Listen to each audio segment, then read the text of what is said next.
Today I'm testing the world's most realistic food slime kits. Hit subscribe and let's get started.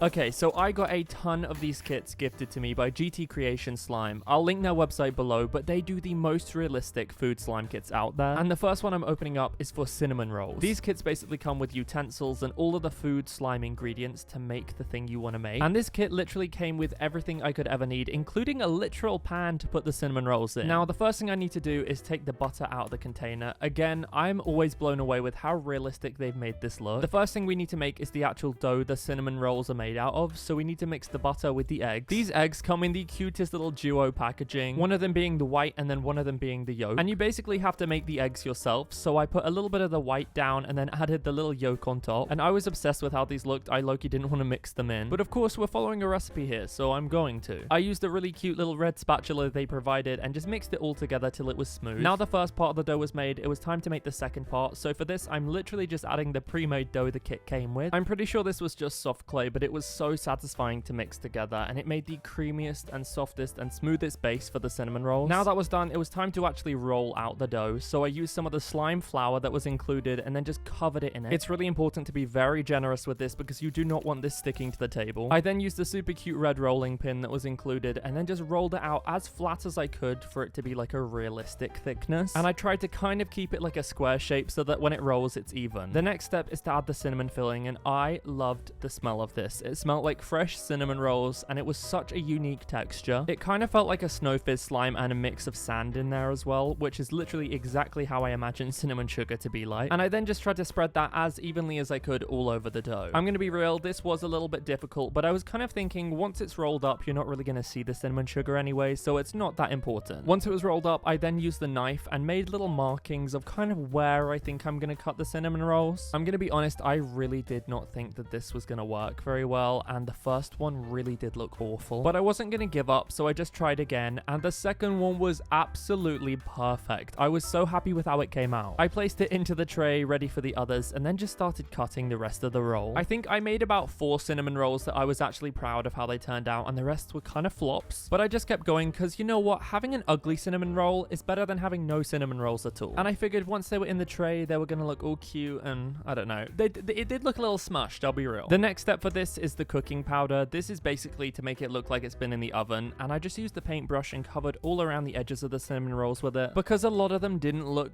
great, I decided to take out the 4 I was most proud of and put them onto a plate before then icing them. This kit actually came with the pre-made icing, which smelled so good and was also so glossy. I wasn't sure what design I should do, so I did a little swirl on 3 of them, and then on the last one I went a little off track, but I was actually really happy with how they looked. They look so realistic and they smell delicious. I actually would try and eat these if they weren't slime. This kit is actually meant to make more than 4, but the others were kind of ugly, so I'm happy with these 4 for now. I think the worst part about these kits is that you inevitably have to destroy what you make, but the end texture was so good, and the combination of all 3 different slime types that made these feel so good together.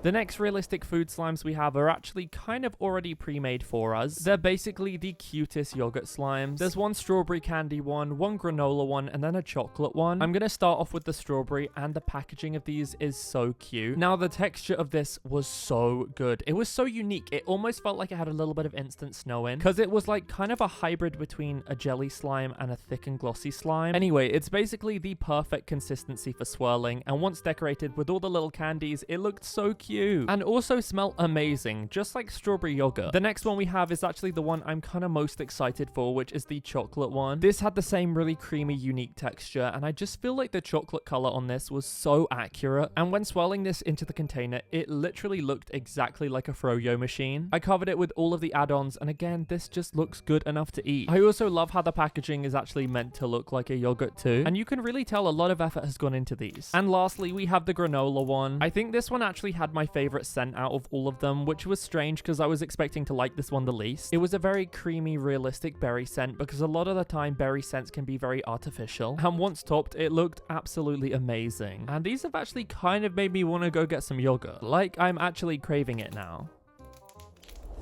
Next up, we have another cooking kit, and this one's apple pie. I absolutely love apple pie, so I'm stoked for this. It came with all of the ingredients, including this apple pie filling and an actual pan. But the first thing we need to do is make the pastry. To start with, I'm adding some flour to the table and then adding the butter on top of that. On top of the butter, we're then going to go in with the eggs. And again, I have to make these. I would love if you could just crack these open and the slime was made inside them. But I think the slimes would blend too much, so making them yourself's probably the better option. I'm just mixing all of these ingredients together, and it's gonna make like the pre-pastry pastry, because again, like with the cinnamon rolls, this comes with another container of the pre-made pastry that you just have to mix into this. I will say I kind of wish the pastry parts were actually scented, because I feel like it would definitely feel more realistic than just playing with clay. I now have to add the slime sugar, which I actually almost forgot to do, and I think this is just to give the pastry a little more texture so it looks more realistic. I then put a ton of flour all over this just to make sure it doesn't stick to anything, and it was now time to actually start rolling this out. This didn't take long at all, because you really don't have to be as accurate with it as I was with the cinnamon buns, because you basically just have to line it over the tin and then just cut off all the excess. So the pastry can basically be whatever shape you like, and when you cut it off, it's all neat and tidy. This was looking great, so I was ready to add the apple pie filling, and this smelt incredible. This literally smelt like apple pie, so I'm assuming maybe that's why they don't scent the clay. And it was this really gorgeous glossy jelly cube slime that I placed into the pastry and flattened down. It's really important that you don't use all the pastry, because we now have to make the lattice that goes on top. To do this, you just cut strips of the pastry like I did, and do the first layer going all on top one way and then flipping it around and doing it the other way, and it makes this really pretty crisscross effect. I cut off all of the excess and the pie was finally done. Actually, no, it was not. You think I'm gonna play with raw pie? No, we gotta cook this thing. I'm using some of the cooking powder with a paintbrush and just painting all of the pastry with it. I found it was best to be generous with this and then just blew off any excess. And I was so impressed with how this turned out. Honestly, again, I'm kind of mad I can't eat this, but it was so satisfying to mix together. I think mixing the two textures together is always the most satisfying part. And just seeing something that looks so realistic and so much like real food just be completely destroyed and mushed into slime. And the end texture was this really unique kind of butter jelly cube slime. Next up, we have a slime dango kit, but I actually think these are mochis, and I'm so excited to get into these. There were 3 different containers of slime. One was pink, one was green, and one was yellow. And there was also a piping bag filled with slime cream and a bag of cornstarch. Now, I watched their tutorial on TikTok, and you basically have to flatten the slime out and then fill it with the slime cream. That reminds me though, if you're not following me on TikTok or Instagram, the username is the same, and I've linked them below. I rolled the slime into a ball and then pressed it down with my palm. And once it was flat enough and a pretty good thickness, I then got the slime cream and piped right in the middle of it. I wasn't sure how much I should do, so I kind of did like an ice cream scoop amount and then wrapped it back up into the slime. I was obsessed with how realistic this looked. It looked just like a mochi. And I then repeated the process with the green one, which I'm guessing is matcha. I made sure to actually fill this one with a little bit more cream and then re-wrapped it up. And again, it actually turned out perfectly. I was honestly so impressed with myself at this point. There was one more flavor left, which is the yellow one, which I think must be vanilla. And this one also turned out really well too. I'm actually really glad I got them all to look perfect, because I feel like they wouldn't look as good displayed if only like 2 of them turned out. Before I mix these, I actually wanted to cut one open and see the cream inside. And this is another one of those moments where I'm like, okay, I actually want to eat this now, but obviously I won't and you can't. Do you see how satisfying it is to squeeze these? The texture of the outside was kind of gummy-like, and the cream inside was so smooth. It genuinely felt like a real mochi, and I feel like really perfecting that texture is genuinely so impressive, because not only does it look realistic, it feels it too.